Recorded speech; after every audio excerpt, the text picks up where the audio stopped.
Muy bien, estimados colegas, vamos con ESEP Lenguaje 2020, segundo ciclo, preguntas 1 a 15.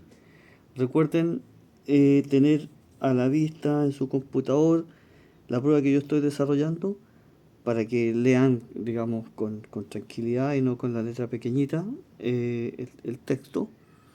Y la otra recomendación que he visto que el lenguaje es bastante útil es leer la pregunta previamente a leer el texto.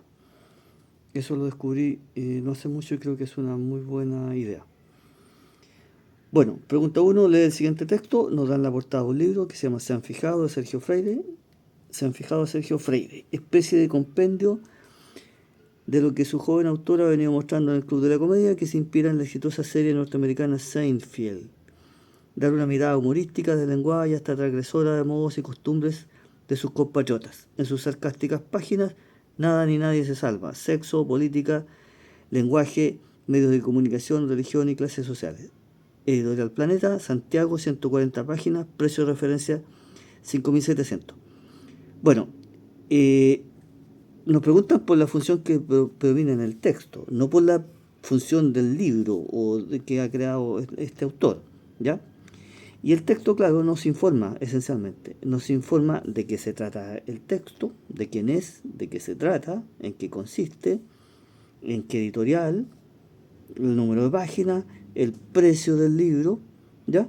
De tal modo que nos está informando. Recuerden que el texto podría estarnos entreteniendo, el libro, digamos, podría estarnos entreteniendo, pero este texto, nos está informando respecto de ese libro. Bien, vamos con la página 2. Recuerden aquí lo que les acabo de decir, lean la pregunta. ¿Cuál es el punto de vista central del texto anterior? Y también muchas veces lean el autor, por ejemplo, o alguna referencia que haya, porque si nosotros tenemos alguna referencia, en este caso de Humberto Maturana, más o menos sabemos lo que opina Maturana respecto de su ideología, respecto de educación o respecto de la vida misma, nos puede ayudar a comprender mejor el texto. Bueno, yo no lo voy a leer completo, voy a centrarme en lo más principal. También eso voy a hacer en los textos largos, sobre todo ahora que he encontrado esta idea de leer la pregunta previamente. ¿Cuál es el punto de vista central del texto anterior? Entonces Humberto Maturana aquí nos dice cosas como la siguiente. La situación y preocupaciones de los estudiantes de hoy han cambiado. Hoy los estudiantes se encuentran en el dilema de escoger entre lo que de ellos se pide, que es prepararse para competir en un mercado profesional, o sea, algo individual, y el impulso de su empatía social, que lo lleva a desear cambiar un orden político cultural generador de excesivas desigualdades que traen pobreza y sufrimiento material y espiritual. Maturana está planteando aquí un conflicto entre lo individual y lo social, ¿ya? La diferencia que existe entre prepararse para devolver al país lo que uno ha recibido, lo social, lo que uno ha recibido de él trabajando para acabar con la pobreza y prepararse para competir en el mercado ocupacional, lo individual, es enorme. Se trata de dos mundos completamente distintos. Cuando yo era estudiante, como ya les dije, deseaba retribuir a la comunidad lo que de ella recibía, sin conflicto, porque mi emoción y mi sensibilidad frente al otro y mi propósito de intencionalidad respecto al país coincidían. Pero actualmente esta coincidencia entre propósito individual y propósito social no se da, porque en el momento en que uno se forma como estudiante para entrar en la competencia profesional, uno hace de su vida estudiantil un proceso de preparación para participar en un ámbito de interacciones que se define en la negación del otro bajo el eufemismo mercado de la libre y sana competencia. La competencia no es ni puede ser sana porque se constituye la negación del otro. Bueno, ya tenemos la pregunta, ¿ya? ¿Cuál es el punto de vista central del texto anterior? El conflicto que plantea la formación actual, entre lo personal y lo social, ¿ya? Pero voy a seguir leyendo porque la pregunta 3 hace referencia al mismo texto. Dice, la sana competencia no existe, la competencia es un fenómeno cultural y humano y no constitutivo de lo biológico. Como fenómeno humano, la competencia se constituye en la negación del otro. Observe las emociones involucradas en las competencias deportivas. En ellas no existe la sana convivencia, porque la victoria del uno surge de la derrota del otro. Y ahí contestamos la pregunta siguiente, que es la pregunta 3. ¿Qué tipo de argumento se utiliza para defender la idea de que la sana competencia no existe? La analogía. La analogía con las competencias deportivas. ¿Ya? Y eso yo creo que eso no requiere mayor explicación. Vamos con pregunta 4. Sigamos nuestra recomendación. ¿Cuál es la tesis que se defiende en el texto anterior? Bueno, vamos con la pregunta 4. El autor es el diario El País, Juan Bedoya.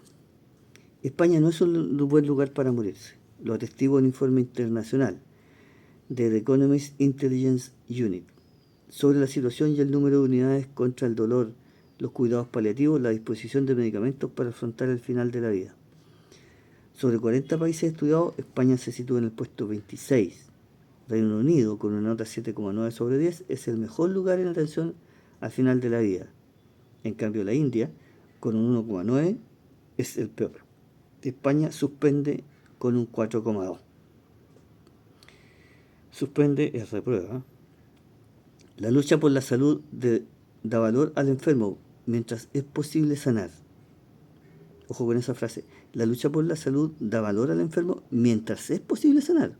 Después, la batalla contra la muerte puede convertirse en un martirio. Por eso, la mayoría de la sociedad espera la despenalización de la eutanasia. Y sigue. Y para pronto la muerte bella, es decir, buena, rápida, leve y sin sufrimiento, escribió y sigue. Pero me voy a centrar en esto. La sociedad espera la despenalización de la eutanasia. Y esa es la tesis central del texto.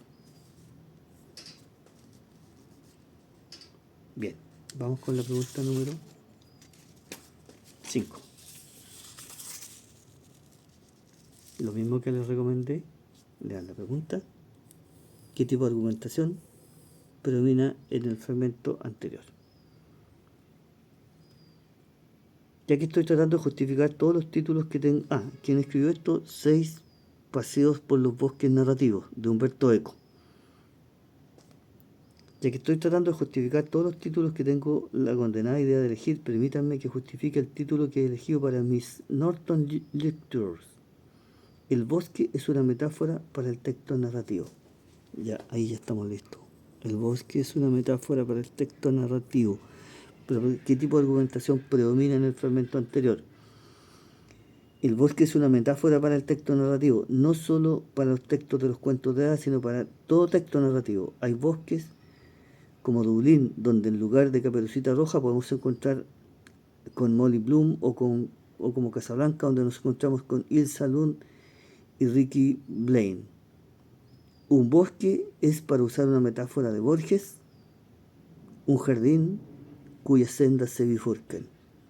Es decir, está analogando el texto narrativo con el bosque, donde las sendas se bifurcan, o sea, las historias que se pueden tejer son muchas, los árboles que te podemos encontrar también. Y da ahí ejemplos como el de la película Casablanca, que supongo que la vieron, ¿no es cierto?, donde los personajes son Ilsa Lund y Rick Blaine. Bien.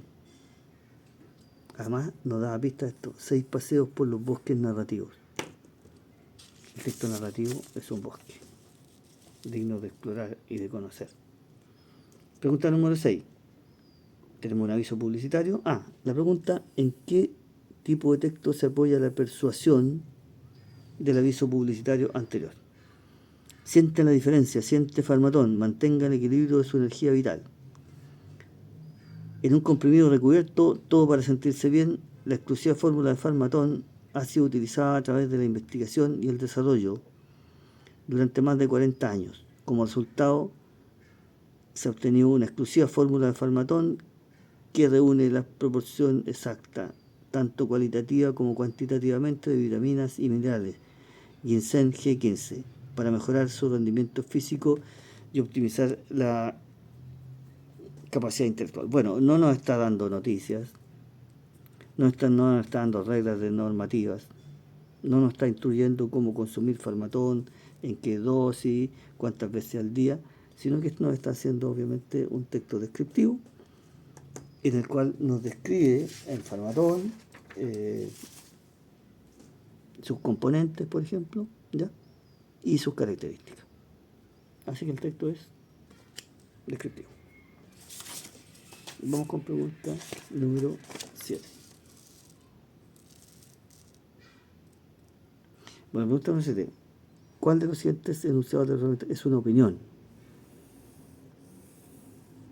El autor es un señor José Manuel Medero.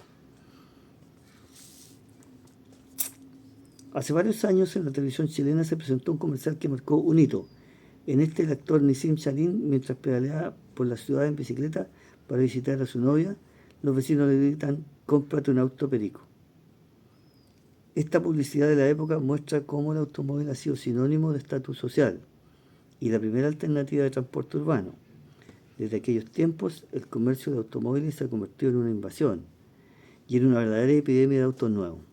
Esa es una opinión del autor, ahí está la opinión. Todos los meses desembarcan en los puertos de Chile barcos atestados de autos. Por ejemplo, eso es un hecho, ¿ya? Podemos ir al puerto y ver los barcos descargando autos. Así algunas familias juntan 3 o 4 o más autos mientras otros toman extenuantes créditos para comprar uno. Ya, de tal modo que lo que es una opinión es que el comercio de automóviles se ha convertido en una invasión y en una verdadera epidemia de autos nuevos.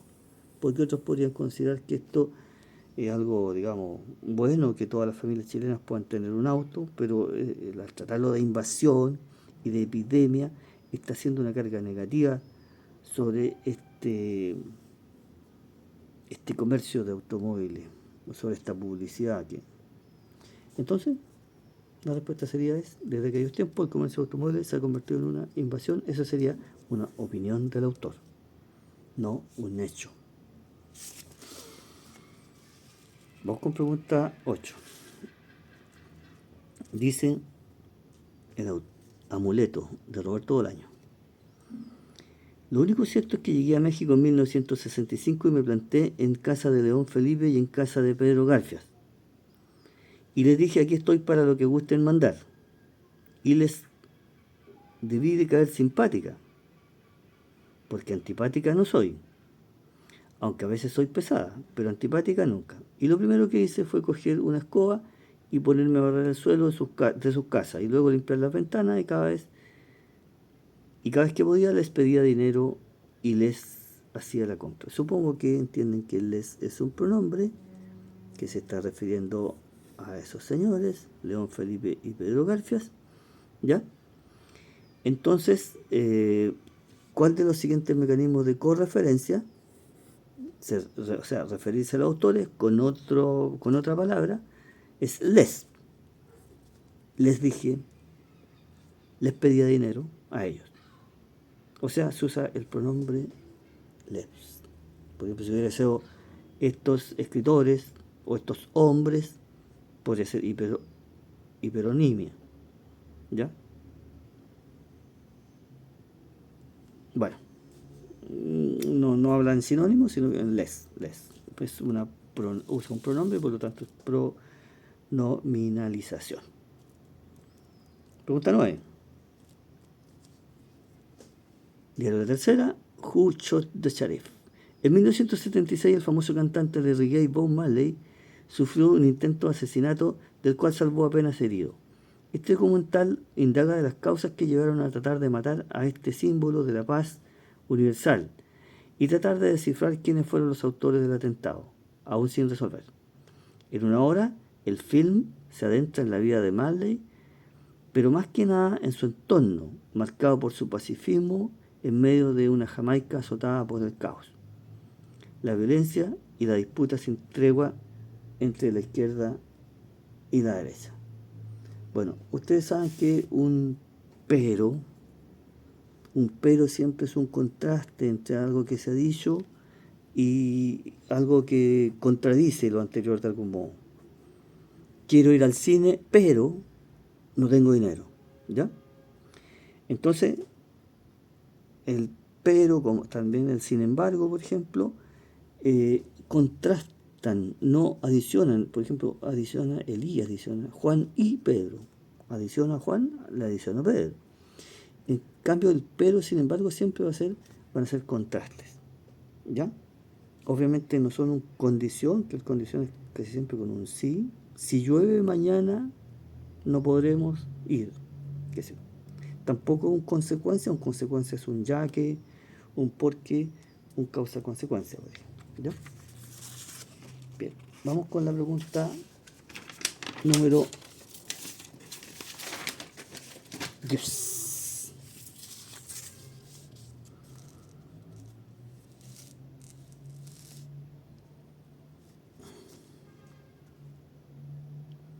¿Qué tipo de error gramatical presenta el texto subrayado? Miles de jóvenes en Estados Unidos protestan contra violencia de armas. Hubieron manifestaciones desde Maine hasta Hawái. Bueno, supongo que todos captan de inmediato que ese hubieron en el que está mal, que debe decirse hubo y no hubieron. Bueno, los verbos impersonales, por ejemplo, los verbos personales, por ejemplo, Juan juega con la pelota, que yo, eh, mañana vendrá María. Siempre hay una persona que hace la acción que el verbo señala, ¿ya? Eh, corrí con él, ¿ya? Esos son verbos personales, digamos. El verbo impersonal como este, por ejemplo, el verbo haber en el fondo, ¿ya? Bueno, el hubieron, entonces no se usa. Entonces lo que estamos es una falta de convergencia en verbos impersonales, que en este caso el verbo haber, ¿ya? Eso tenemos en la pregunta 10. Entre paréntesis, hubo es el pasado del verbo haber. El futuro será habrá manifestaciones. Habrá sería el futuro. El presente sería hay manifestación. Bueno, hubo falta de convergencia en verbo impersonal, como clásicamente es el verbo haber. Vamos con pregunta 11. Lea el siguiente texto. ¿Qué problema de cohesión presenta el texto anterior? Los relativos usados para subordinar oraciones son instrumentos gramaticales de cohesión que implican un proceso de inclusión semántica, ya que permiten que dos oraciones fundan sus contenidos. El término de relativo se explica porque se relaciona o se refiere a otro signo anterior, el antecedente, siendo el segundo signo relativo al primero. ¿Qué problema de cohesión presenta el texto anterior? Bueno, aquí el ya que es sinónimo del porque, ¿ya? Une un causa-consecuencia. Ese punto aparte, ese punto seguido, perdón, no debería estar ahí, ¿ya? Los relativos utilizados para subordinar oraciones son instrumentos gramaticales de cohesión que implican un proceso de inclusión semántica, ya que permiten que dos... Eso debe estar en continuo, ¿ya? Entonces, lo que está ocurriendo aquí es un mal uso de la puntuación asociada a los conectores. En este caso al conector ya que, el conector ya que, el conector porque, puesto que, debido a que, ¿ya? No deberían ir obviamente con un punto seguido ni menos aún con un punto aparte. ¿Ya? La oración aquí debería estar integrada, ¿ya? Bueno, recuerden que ya que es causa, ya que, por qué. Vamos con pregunta número 12. Diario El País, de un señor Antonio Rodríguez. La pregunta es, ¿qué problema de construcción textual se presenta en el fragmento de la carta anterior? Bueno, No pensaba participar en la polémica sobre Caperucita Roja, un poco harto de interpretaciones extravagantes, pero finalmente me he animado a meterme en el asunto más divertido que perplejo. Voy a resumir muy brevemente mi posición. Caperucita Roja no es un cuento oral hispánico, sino una leyenda de miedo del centro de Francia, hasta los Alpes, convertida en cuento por el ingenio literario de Charles Perrault, dulcificado y recompuesto por los hermanos Grimm, y extendido por la cultura escrita. La verdadera historia de tradición oral de Caperucita Roja era de contenido escatológico. Gracias a su solo ingenio, la Caperucita Roja escapa solita del lobo sin intervención de hombre alguno. Todo el color rojo de Caperucita es también una ocurrencia literaria que por lo visto da mucho juego. Bueno, si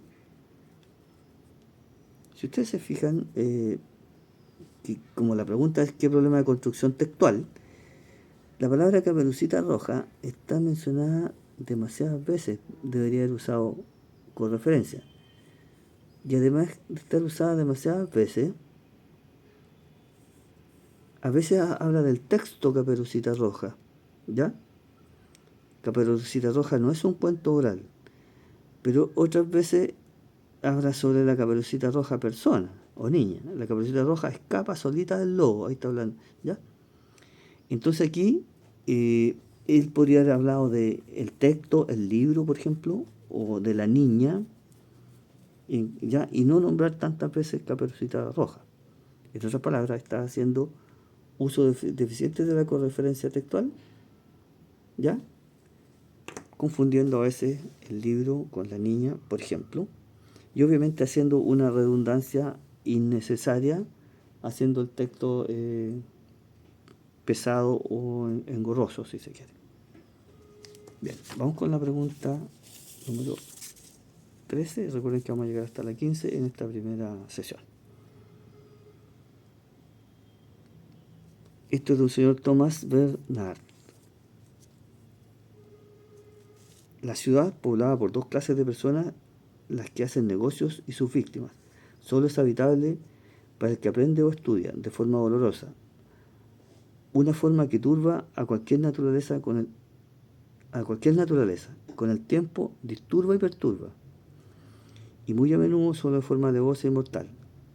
Las condiciones meteorológicas extremas que irritan y debilitan continuamente y en cualquier caso enferman siempre a las personas que viven en ella, por una parte, y la arquitectura salburguesa, ahí está, ya captamos que está hablando de Salzburgo, que en esas condiciones produce unos efectos cada vez más devastadores en la constitución de las personas. Por otra, ese clima prealpino que oprime a todas estas personas dignas de compasión de forma consciente o inconsciente, pero en sentido médico, siempre dañina y en consecuencia que las oprime en su mente y su cuerpo y en todo su ser, al fin y al cabo totalmente a merced de esas condiciones naturales, y con brutalidad increíble produce una y otra vez estos habitantes irritantes y debilitantes y enfermantes y humillantes e insultantes y dotados de una gran vileza y abyección, engendran una y otra vez a esos salburgueses de nacimiento o llegados de fuera, que entre sus muros fríos y húmedos, armados con predilección por el aprendiz y estudiante que fui hace 30 años en esa ciudad. ¿Ok? Pregunta 13. ¿Quién indica el modo verbal empleado en los términos disturba y perturba del fragmento anterior? Bueno, el modo verbal es el modo indicativo en este caso. El modo indicativo siempre expresa acciones que consideramos reales, ¿ya? El niño juega, por ejemplo, quiere decir que está jugando, ¿ya? Qué sé yo, el perro corre, quiere decir que está corriendo, y por lo tanto, disturba y perturba en modo indicativo, nos están indicando acciones que ocurren en la realidad o que consideramos como reales, como objetivas, como seguras, ¿ya? Así que es la realidad. No es un mandato que es un modo imperativo, por ejemplo. No es una condición donde siempre hay un sí, por ejemplo. Ok, vamos con la pregunta 14 y 15, son referidas al mismo texto. ¿Qué tipo de oración coordinada es que irritan y debilitan continuamente, subrayada en el fragmento anterior? Bueno, ¿dónde está? Las condiciones meteorológicas extremas que irritan y debilitan continuamente y en cualquier caso enferman siempre a las personas que viven en ellas, las irritan y las enferman. Y hay una frase ahí entonces copulativa que une esto de las condiciones meteorológicas extremas que irritan y debilitan continuamente y además hay y en cualquier caso enferman siempre a las personas que viven en ellas. Ya, entonces esta es una oración de tipo copulativa. Y vamos a la última pregunta de esta sesión, considerando que el relato refiere al periodo de entreguerras, ¿qué visión del mundo representa el fragmento narrativo anterior? Bueno, supongo que para todo está claro que el periodo de entreguerras es el periodo entre la Primera Guerra Mundial, el final de la Primera Guerra Mundial, con la firma del Tratado de Versalles, todo esto en 1919, y el inicio de la Segunda Guerra Mundial, con la invasión alemana a Polonia en 1939, ¿ya? Es decir, si consideramos que está en un periodo entre guerras, sabemos ya lo que va a ocurrir, y lo que va a ocurrir entonces es un fatalismo, un destino marcado. Viene una guerra a continuación, ¿ya? El destino es inevitable y es ineludible, ¿ya? Y así que la visión es fatalista. Va a ocurrir una guerra inevitablemente en el futuro. Bien, eso es todo por ahora, estimados colegas.